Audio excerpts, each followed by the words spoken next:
तो dear student, जैसे कि आपको बताया कि first year chemistry chapter number 2 atomic structure की सीरीज़ हम स्टार्ट कर चुके हैं और अब तक हमने यानी कि 10 लेक्चर्स जो है वो अपलोड कर दिए हैं। जो लास्ट लेक्चर था 10th नंबर, उसमें हमने स्पेक्ट्रम की बात की थी और टाइप्स ऑफ स्पेक्ट्रम हमने देखे थे।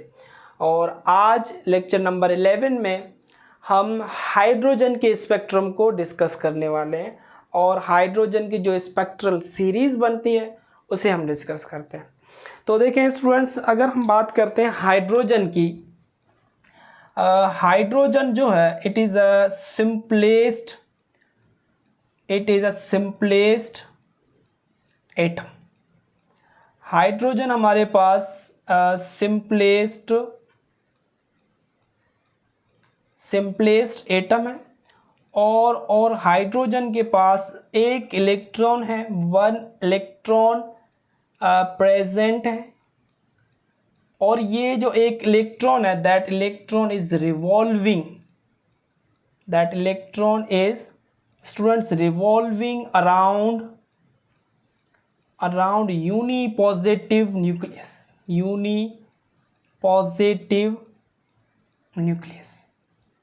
ठीक हो गया। यानी कि हाइड्रोजन एक सिंपलेस्ट एटम है और उसके पास एक इलेक्ट्रॉन मौजूद है और वो इलेक्ट्रॉन यूनिपॉजिटिव न्यूक्लियस के अराउंड रिवॉल्व कर रहा है। अब अकॉर्डिंग टू बोहर की थ्योरी के मुताबिक स्टूडेंट्स के according to Bohr's theory, according to Bohr theory के 8 ऑर्डिनरी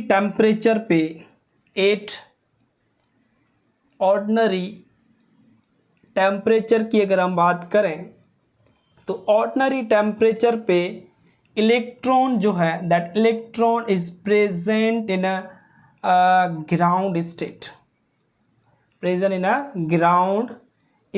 और इसी हम ग्राउंड स्टेट को हम students stable state of electron कह सकते हैं, या फिर आप इसको स्टेशनरी स्टेट कह सकते हैं, या फिर आप लोवेस्ट एनर्जी लेवल भी कह सकते हैं, स्टेशनरी स्टेट। ठीक है। यानी कि बोहर कह रहा ऑर्डिनरी टेम्परेचर पे जो इलेक्ट्रॉन है वो ग्राउंड स्टेट में होता है, स्टेशनरी स्टेट में होता है, या फिर हम इसको लोवेस्ट एनर्जी लेवल की बात कर लेते हैं, लोवेस्ट एनर्जी लेवल में होता है। ठीक हो गया स्टूडेंट्स। अब देखें स्टूडेंट, जब हम इस हाइड्रोजन गैस को, ये मैं डिस्चार्ज ट्यूब ले रहा हूँ students, that is a discharge tube, और इस डिस्चार्ज ट्यूब को हमने कनेक्ट किया हुआ बैटरी के टर्मिनल से।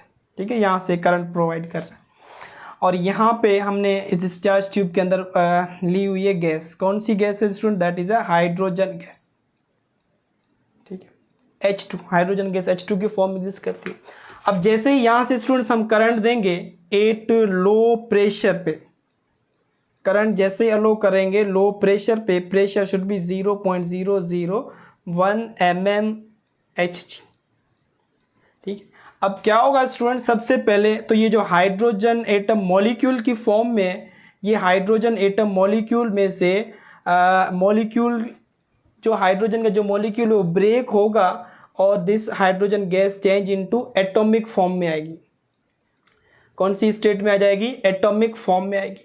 ठीक है।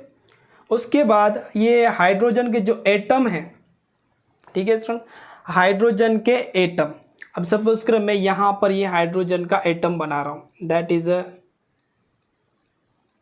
Nucleus and first orbit, suppose करो सेकेंड, ये इलेक्ट्रॉन जैसे ग्राउंड स्टेट लोवेस्ट स्टेट में। अब जैसे हम करंट दे रहे हैं तो करंट देने से क्या होगा, इलेक्ट्रिसिटी प्रोवाइड करने से क्या होगा कि ये इलेक्ट्रॉन जो है वो यहाँ से मूव करके हाईएस्ट ऑर्बिट में चला जाएगा। ठीक है।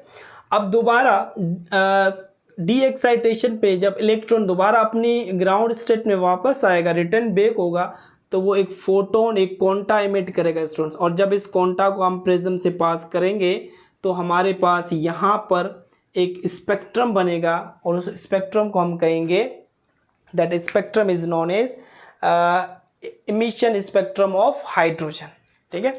और ये स्पेक्ट्रम किसका होगा? That spectrum is known as emission spectrum of hydrogen. ठीक है, ये हाइड्रोजन का इमिशन स्पेक्ट्रम है स्टूडेंट्स। अब हुआ क्या कि जैसे हमने करंट प्रोवाइड किया या फिर हमने हाइड्रोजन को हीटअप किया, तो हाइड्रोजन एटम में मौजूद इलेक्ट्रॉन वो लोवेस्ट एनर्जी से हाईएस्ट एनर्जी लेवल में मूव कर गया। अब क्या हुआ, थोड़े टाइम के बाद वो इलेक्ट्रॉन जो है वो हाईएस्ट ऑर्बिट से दोबारा अपनी ग्राउंड स्टेट में आएगा और एक एनर्जी इमिट करेगा, एक फोटोन इमिट करेगा, एक क्वांटा इमिट होगा स्टूडेंट्स, और that quanta is pass from through prism में से उस क्वांटा को पास करेंगे, हमारे पास एक स्पेक्ट्रम मिलेगा और इस स्पेक्ट्रम को हम क्या कहेंगे, इमिशन स्पेक्ट्रम ऑफ हाइड्रोजन। ठीक हो गया स्टूडेंट्स। अब इस इमिशन स्पेक्ट्रम ऑफ हाइड्रोजन को जब हमारे पास हाइड्रोजन स्पेक्ट्रम आया है, when this emission spectrum of hydrogen, या फिर आप कह दें कि व्हेन हाइड्रोजन स्पेक्ट्रम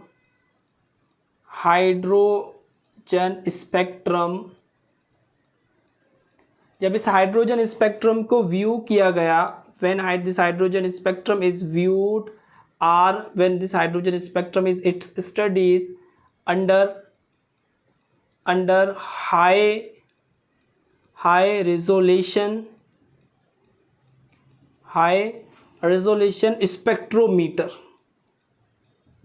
स्पेक्ट्रोमीटर। अब स्टूडेंट लास्ट लेक्चर में मैं बता के आया हूँ आपको स्पेक्ट्रोमीटर के बारे में कि स्पेक्ट्रोमीटर एक डिवाइस है जिसके थ्रू हम यानी कि स्पेक्ट्रम की स्टडी करते हैं।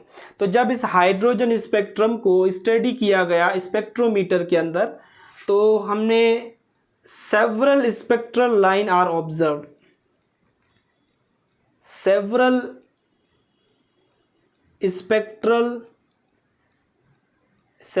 Spectral lines are seen. Several spectral line देखने को मिली हमें हाइड्रोजन के इस स्पेक्ट्रम में, सेवरल स्पेक्ट्रल लाइन देखने को मिली। और इन लाइंस की जो वेवलेंथ है, द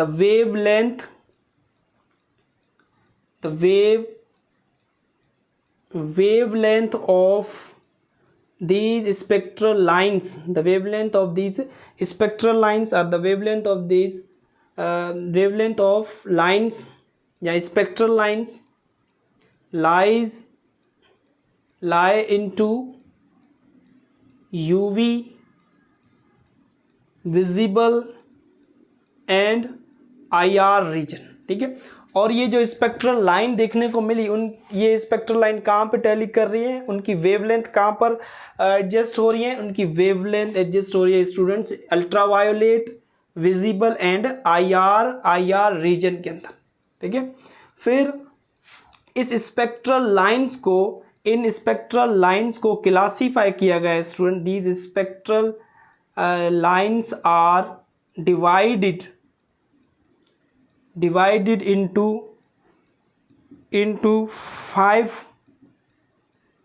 five स्पेक्ट्रल सीरीज, और इस स्पेक्ट्रल लाइन को स्टूडेंट 5 स्पेक्ट्रल सीरीज के अंदर।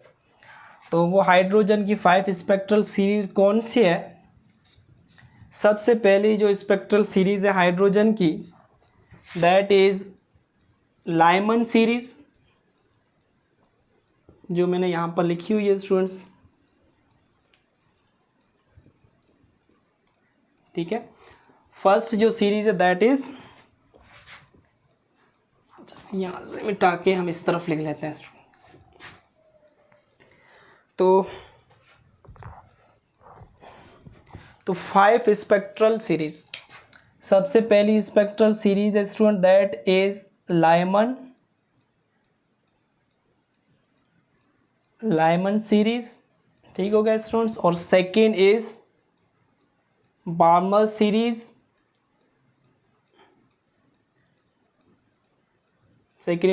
सीरीज, बाल्मर लिखते हैं, पढ़ते हैं बार्मर से स्टूडेंट, एल साइलेंट है। और जो थर्ड है लाइमन बाल्मर पास्चन सीरीज।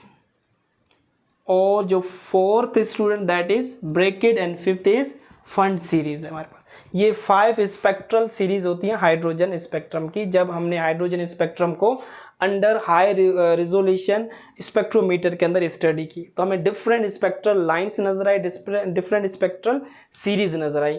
उन स्पेक्ट्रल सीरीज़ को हम कहते हैं Lyman, Balmer, Paschen, Brackett and Pfund. और इनके जो नाम है स्टूडेंट्स ऑन डिस्कवर के नाम से दिए हुए हैं। जिस साइंटिस्ट ने इसको डिस्कवर किया उनके नाम से ये दिया हुआ है। ये this is discover by the Lyman scientist, there is a Balmer scientist, Paschen scientist, Brackett scientist and Pfund scientist. तो उनको इन सीरीज़ को साइंटिस्ट के नाम से ही नाम दिए गए हैं। अब लाइमन सीरीज़ कब आती है? अब देखें स्टूडेंट्स, सपोज करें ये रहा हमारे पास hydrogen nucleus, that is a first shell और orbit, second orbit, third orbit, 4, 5, ठीक हो गया, या 6 ऑर्बिट। अब जब भी इलेक्ट्रॉन स्टूडेंट्स नंबर दे देते हैं 1, 2, 3, 4, 5, 6, ठीक है। जब भी इलेक्ट्रॉन 6 से आकर फर्स्ट में गिरे, ठीक है स्टूडेंट, जब इलेक्ट्रॉन हायर लेवल से लोअर लेवल में आएगा तो एक फोटोन इमिट होगा स्टूडेंट्स, या क्वांटा इमिट होगा। या फिर वही इलेक्ट्रॉन 5 से आकर फर्स्ट में गिरे, या स्टूडेंट 4 से आकर फर्स्ट में गिरे, या थर्ड से आकर फर्स्ट में गिरे, या सेकंड से आकर फर्स्ट में। यानी कि इलेक्ट्रॉन 4 से आए हायर ऑर्बिट में, 4 से या 6 से 5 से कहीं से भी आए और आकर कहाँ पर फर्स्ट ऑर्बिट में अगर इलेक्ट्रॉन ड्रॉप कर रहा है, फॉलोअप कर रहा है, तो एक फोटोन और क्वांटा इमिट होगा। और उस क्वांटा को जब हम प्रिज्म से पास करेंगे तो यहाँ पर हमारे पास एक स्पेक्ट्रल सीरीज आएगी, और इस स्पेक्ट्रल सीरीज को हम कहेंगे स्टूडेंट्स लाइमन सीरीज, ठीक है। तो लाइमन सीरीज के लिए हायर ऑर्बिट कौन से होते हैं? N2 का मतलब यहाँ पर स्टूडेंट्स मेरा है हायर ऑर्बिट से, ठीक है, हायर ऑर्बिट, या फिर हम इसको कहें हायर शेल, ठीक है। और N1 से मेरा मकसद होगा N1 का मतलब कि लोअर ऑर्बिट या फिर शेल, जहाँ पे इलेक्ट्रॉन आकर ड्रॉप हो रहा है, गिर रहा है, ठीक है। तो N2 जो होगा लाइमन के लिए कहाँ से इलेक्ट्रॉन आकर यानी कि गिर सकता है, यानी कि हायर ऑर्बिट कौन से हो सकते हैं? तो higher orbit should be infinity से इलेक्ट्रॉन आ सकता है, 6 से आ सकता है स्टूडेंट्स, ठीक है, या फिर इलेक्ट्रॉन 5 से, 4 से, 3 से, 2 से, इन किसी भी ऑर्बिट से अगर इलेक्ट्रॉन आकर लोअर ऑर्बिट यानी कि फर्स्ट 1 में गिरता है, ठीक है, तो जो स्पेक्ट्रल लाइन प्रोड्यूस होगी ना उसे हम कहेंगे लाइमन सीरीज, ठीक है। और इस लाइमन सीरीज के अगर हम वेव नंबर की बात करें तो wave number of Lyman series, ठीक है स्टूडेंट। तो wave number of Lyman series क्या होगा? Wave number of Lyman series is 82.20 into 10⁵ metre inverse. This is the wave number of Lyman series. और स्टूडेंट्स ये वेव नंबर कौन से region में आता है? तो this wave number is include in UV region, ठीक है। तो लाइमन जो सीरीज है वो कौन से रीजन में आ रही है student? That is a ultraviolet region, ठीक है। ये अल्ट्रा वायोलेट रीजन का वेव नंबर है। तो इस वेव नंबर को देख के पता चला कि ये लाइमन सीरीज जो है वो कौन से यानी कि स्पेक्ट्रम कौन से रीजन के अंदर आती है? ये यूवी रीजन के अंदर आती है। ठीक हो गया इस वेव नंबर को देख के। उसके बाद सेकेंड स्पेक्ट्रल लाइन है जिसे हम कहते हैं स्टूडेंट बार्मर, साइंटिस्ट के नाम से। अब बार्मर सीरीज के लिए हमारे पास सपोज करें कि ये न्यूक्लियस है, ये first orbit, second orbit, third orbit, fourth orbit, ये फिफ्थ ऑर्बिट, ठीक है। अब इलेक्ट्रॉन जो है वो फिफ्थ से आकर सेकेंड में गिरे, या फिर स्टूडेंट्स इलेक्ट्रॉन ये 4 3 2 1, या फिर इलेक्ट्रॉन 4 से आकर सेकेंड में गिरे, या इलेक्ट्रॉन 3 से आकर सेकेंड में गिरे, तो एक क्वांटा इमिट होगा। और उस क्वांटा को अगर हम प्रिज्म से पास करेंगे, यहाँ पर एक स्पेक्ट्रल लाइन बनेगी, और उस स्पेक्ट्रल लाइन को स्टूडेंट आप नाम देंगे बार्मर सीरीज, ठीक है। तो बार्मर सीरीज के लिए हायर ऑर्बिट कौन से हो सकते हैं? N2 कौन सा हो सकता है? N2 शुड बी स्टूडेंट हमारे पास 5th ऑर्बिट से आ सकता है इलेक्ट्रॉन, एंड 4 से आ सकता है, 3 से या इन्फिनिटी से भी। ठीक हो गया स्टूडेंट्स। और कहाँ पर आकर N1 क्या है, लोअर ऑर्बिट कौन सा होगा, तो लोअर ऑर्बिट होगा 2। ठीक है, अगर इलेक्ट्रॉन 3 से आकर 2 में गिरा तो एक फोटोन इमिट होगा। ठीक है, या फिर इलेक्ट्रॉन 4 से आकर 2 में गिरा तो भी एक फोटोन या क्वांटा इमिट होगा, उसे हम प्रिज्म से पास करेंगे कि स्पेक्ट्रल लाइन बनेगी। That spectral line is known as Balmer series. ठीक है, और स्टूडेंट्स बामर सीरीज का जो वेव नंबर है that is 1521 into 10 power 5 metre inverse. ठीक है, और ये वेव नंबर स्टूडेंट कौन से रीजन में आता है, तो this wave number is include in a visible region. ये विजिबल रीजन। ठीक है, तो बामर सीरीज कौन से रीजन में आती है, ये भी याद रखना है आपको कि ये विजिबल रीजन में आती है। और दूसरा बामर सीरीज के हायर ऑर्बिट कौन से होंगे और लोअर ऑर्बिट कौन सा है। ठीक है, तो लोअर ऑर्बिट है 2, सेकंड शेल में अगर इलेक्ट्रॉन आकर यानी कि जंप करता है कहीं से भी। ठीक है, 4 से 5 से या 6 से या इन्फिनिटी से भी, तो उसे हम कहेंगे। और दूसरा यहाँ पर पॉइंट है कि अगर बामर सीरीज में इलेक्ट्रॉन जो है वो इन्फिनिटी से आकर सेकंड ऑर्बिट में गिरता है तो उसे हम कहते हैं, जो स्पेक्ट्रल सीरीज ऑब्टेन होगी उसे कहेंगे लिमिटिंग स्पेक्ट्रल लाइन या लिमिटिंग स्पेक्ट्रल सीरीज। ये याद रखना कि अगर इलेक्ट्रॉन स्टूडेंट बामर सीरीज के अंदर अगर इलेक्ट्रॉन इन्फिनिटी से आकर N2 अगर इन्फिनिटी है और N1 जो है वो तो हमें पता है कि 2 ही होगा। ठीक है, तो यहाँ पर इसको प्रिज्म से पास करेंगे फोटोन को। ठीक है, जो स्पेक्ट्रल लाइन आएगी या स्पेक्ट्रल सीरीज आएगी that spectral series is known as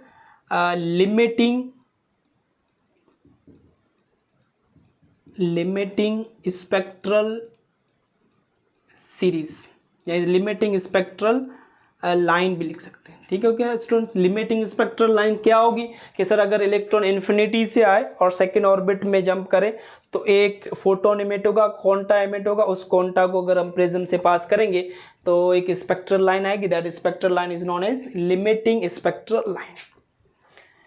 उसके बाद स्टूडेंट्स हमारे पास थर्ड स्पेक्ट्रल लाइन सीरीज है हाइड्रोजन की, दैट इज पास्चन सीरीज। अब पास्चन सीरीज के लिए स्टूडेंट्स जो हायर ऑर्बिट होंगे, यानी कि अगर हम हाइड्रोजन को हीटअप करते हैं तो इलेक्ट्रॉन जो है कौन कौन से ऑर्बिट में जा सकता है। तो अगर इलेक्ट्रॉन सपोज करें कि हमारे पास इन्फिनिटी में गया, या इलेक्ट्रॉन 6 ऑर्बिट में चला गया या 5 में, ठीक है स्टूडेंट्स, या फिर इलेक्ट्रॉन जो है वो 4 ऑर्बिट में। ठीक है, ये इसके N2 हायर ऑर्बिट है।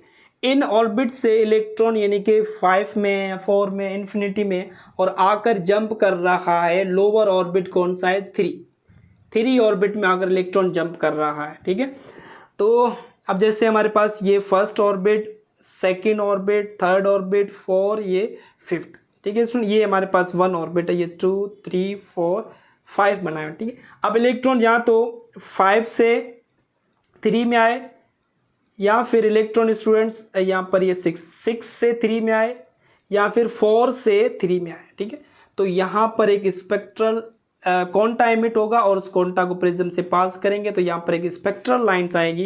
That spectral line is known as Paschen series या पास्चन स्पेक्ट्रल लाइन कहलाएगी। ठीक है, और अब इस पास्चन सीरीज का जो वेव नंबर है students, the wave number of this Paschen series is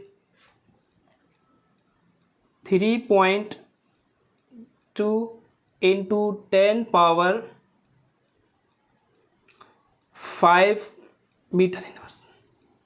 ठीक हो गया स्टूडेंट्स, और ये जो वेव नंबर है दैट इंक्लूड इन, ये कौन से रीजन में आते हैं, तो ये वेव नंबर IR रीजन में आता है। ठीक है, तो पास्चन सीरीज में हमें कौन सा रीजन मिलता है, IR, जिसे इंफ्रारेड कहते हैं। IR की फुल फॉर्म क्या होगी student, that is infrared reason. ठीक है, ये रीजन मिलता है हमें पास्चन में। आपको हर सीरीज का रीजन आना चाहिए, वेव नंबर आना चाहिए, और उनके हायर ऑर्बिट कौन से हैं और लोअर ऑर्बिट आपको आने चाहिए। उसके बाद सीरीज नंबर है हमारे पास 4, दैट इज ब्रैकेट सीरीज।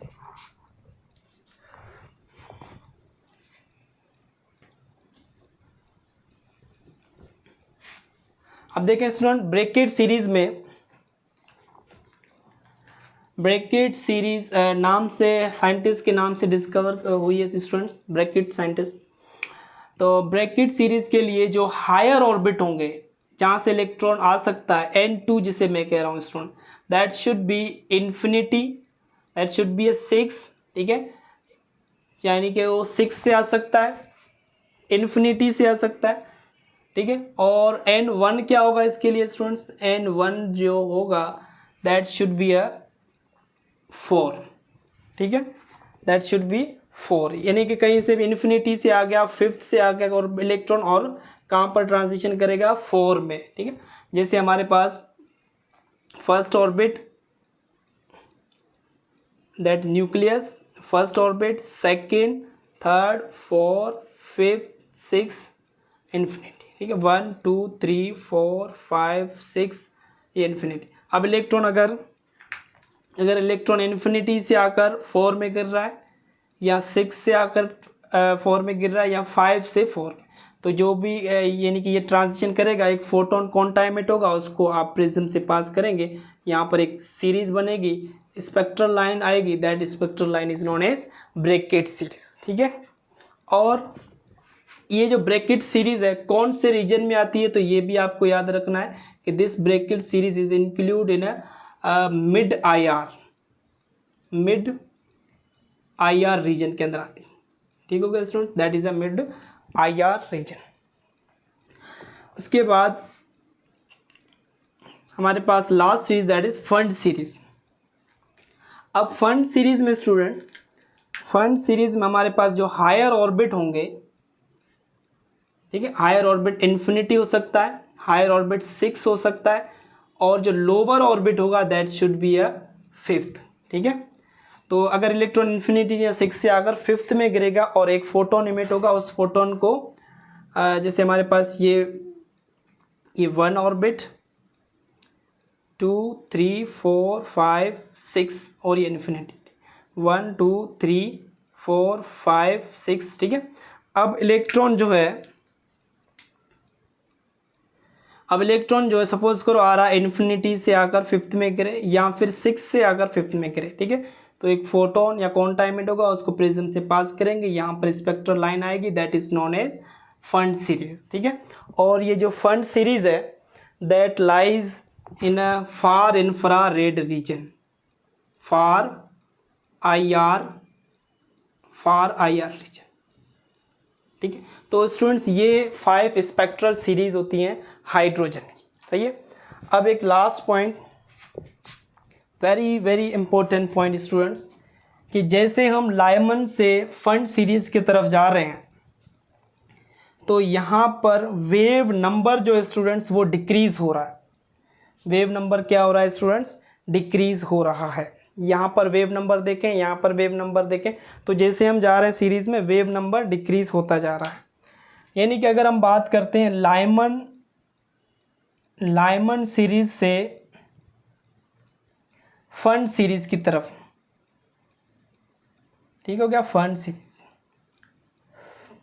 तो वेव नंबर्स जो है, अगर हम यहाँ बात करेंगे सर वेव नंबर क्या होगा, तो आप कहेंगे सर वेव नंबर हो रहा है डिक्रीज, ठीक है। अब स्टूडेंट जब वेव नंबर डिक्रीज हो रहा है, तो आप बताएं कि जब लाइमन से फंड की तरफ जा रहे हैं तो एनर्जी क्या होगी,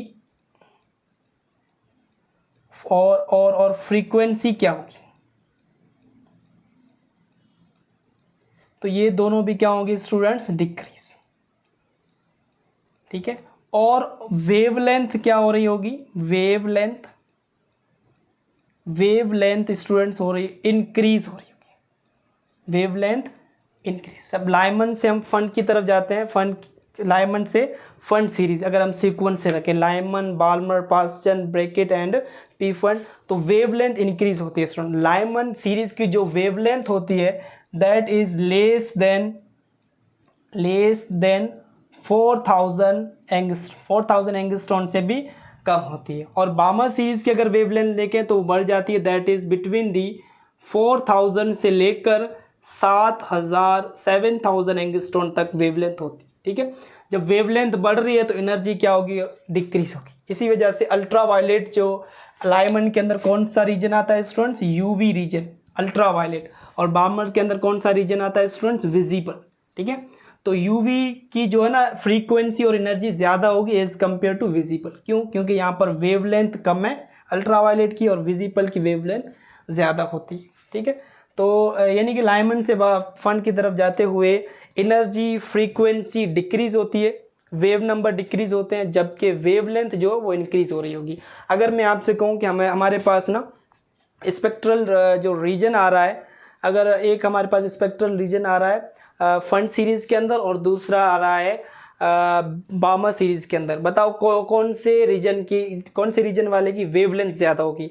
तो हम क्या कहेंगे, जो फंड सीरीज़ के अंदर जो रीजन है फार इंफ्रारेड की वेवलेंथ ज़्यादा होती है as compare to visible region से, या फिर as compare to infrared region से। ठीक हो गया स्टूडेंट्स, इंफ्रारेड वास्चन के अंदर आता है, सबसे ज़्यादा वेवलेंथ वाला फंड सीरीज़ होगी। तो ये था स्टूडेंट्स आज का लेक्चर हमारा, that is about the hydrogen spectrum and spectral series of hydrogen.